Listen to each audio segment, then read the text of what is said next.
my grandfather used to tell me strange stories about the forest behind his house in West Virginia. He called it the Hollow, a shadowy stretch of land that seemed to swallow sound. Even in the brightest daylight, it felt unnaturally dim, the canopy above weaving an oppressive quilt of leaves and branches. Grandpa would sit in his creaky rocking chair, pipe smoke curling around his head, and tell me tales about the strange things he'd seen. Most of them were harmless, glowing lights flitting between the trees or distant laughter with no source. But there was one story he refused to talk about until he was drunk on moonshine. It was the story of the lantern maker. Back in the early 1900s, there was a man who lived alone deep in the hollow. People rarely saw him, but when they did, he was always carrying an old iron lantern. He'd walk the forest at night, the flickering light barely illuminating his gaunt face and wild eyes. Some said he was a hermit, others whispered he was a sorcerer. But everyone agreed he was dangerous. Local legends claimed he could weave strange things into existence with his lantern. It wasn't just light it cast, it was shadows, thick and alive. People swore they'd seen impossible shapes moving in the forest, things that were too large, too fast, and too quiet to be animals. One night, a group of drunken townsfolk decided to put an end to the lantern maker's witchcraft. They armed themselves with pitchforks, shotguns, and torches and marched into the hollow. Grandpa said they never came back, not as men, anyway. A week later, strange figures started appearing near the edges of the forest. They looked like men, but they weren't. Their limbs were too long, their eyes too wide, and their skin was a sickly, pale gray. The townsfolk called them the lantern maker's creations, twisted things born from shadows and fire. One by one, the town began to empty. People packed up and left, terrified of what might crawl out of the woods next. Eventually, only Grandpa's family stayed, too stubborn to leave the home they'd built with their own hands. But one night, Grandpa saw him. He was just a boy, lying awake in bed when he heard the faint sound of wings. Not the flutter of birds or bats, but a deep, leathery whoosh that made his chest vibrate. Curious, he crept to the window and peered out. At first, he thought it was a tree, tall and black against the moonlight. But then it moved. It unfurled massive, tattered wings and turned to face the house. Its eyes, red and glowing like embers, locked onto Grandpa. I couldn't move, Grandpa whispered to me, decades later. I wasn't scared. I was just trapped.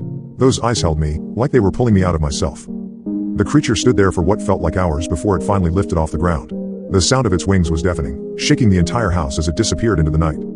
After that, Grandpa refused to go into the hollow. He said the lantern maker had made his greatest creation, a guardian for his woods. Years later, I forgot about Grandpa's stories. I grew up, moved to Chicago, and only visited him a handful of times before he passed. But recently, I had to return to West Virginia to settle his estate.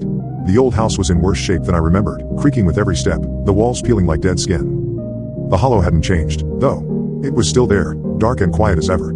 Something about it drew me in, the way it always had when I was a kid. On my last night there, I decided to take a walk into the woods. I don't know why, nostalgia, maybe, or a foolish desire to prove to myself that Grandpa's stories were just that, stories.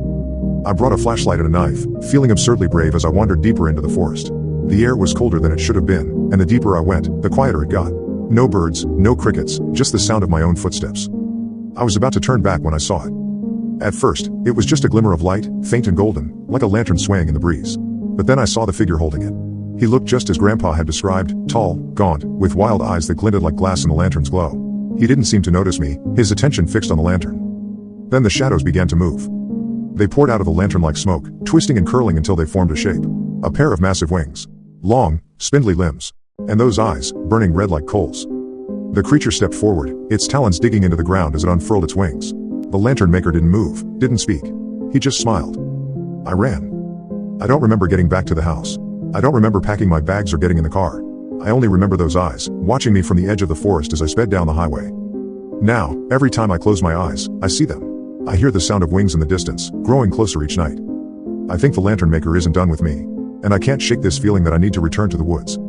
In the weeks since I left Grandpa's house, I can't stop thinking about the hollow. I dream about it almost every night now. In the dreams, I'm always walking through the forest, but it's not how I remember it. The trees are impossibly tall, their branches tangling into a canopy so thick no light can pierce through. I feel something watching me, but I can never see it. Then, without fail, the lantern appears in the distance, its golden glow swaying gently like it's waiting for me. Sometimes, I see the lantern maker standing beneath it, his shadow stretching unnaturally long. Other times, I see the creature. Its wings fill the entire sky, blotting out the stars, and its glowing red eyes burn into my soul. Every time I wake up, I feel an overwhelming need to go back. It's not just a thought, it's a pull, a physical weight in my chest that grows heavier with each passing day. I've tried to distract myself, to ignore it, but it's always there, gnawing at the edges of my mind. I don't know if it's curiosity or something worse, but I can't shake the feeling that the hollow isn't done with me. Or maybe I'm not done with it. Last night, the dream was different. I wasn't alone. I could hear whispers, low and indecipherable, like 1,000 voices speaking at once. And then, for the first time, the creature spoke to me.